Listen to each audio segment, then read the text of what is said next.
At ayun nga guys, ay umuulan at ang pangalan natin na itong bagyo na to ay Bibingka guys. So ayun guys, ang nangyari nga pala sa papaya namin ay natumba guys dahil sa lakas ng hangin at ano. Pagbuhos ng ulan guys, ito ang nangyari guys, tingnan nyo. At ito nga ang nangyari guys, nabuwal, nabagsak. Buti ito, malakas-lakas pa guys. Kasi matanda na kasi ito guys, itong ano na to, papaya guys. Oh, tumba. At ito yung sasabi ko sa inyo guys, ng daming bunga. Ayan. Diba? Natumba guys. Andun pa, putol pa yung nakaano, akitin natin guys, akitin natin. Yeah. I love you, you love me. Yeah.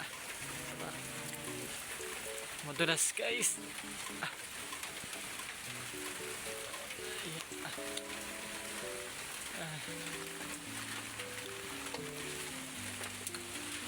At ayan guys, putol siya.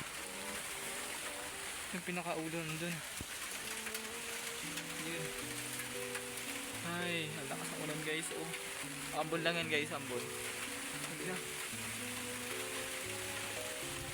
Ito guys, ambon. Tara, baba tayo. Taas. So ito yung pinakaulo guys. Oh. At ayan yung isa, bumagsak siya dyan, naputol. Ito na. Tapos ito yung mga bunga, ang daming nalaglag guys, hindi namin ito makakain,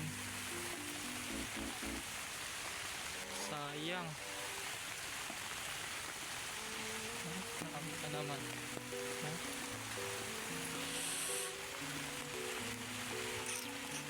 Sayang. Patan yung palay namin guys. At parang may damage yata dahil sa hangin, natutumba na sila. At ayun guys, magasilong na ako sa bahay namin kasi nalakas ang ulan. Sige guys, bye bye, thank you for watching guys, and thank you.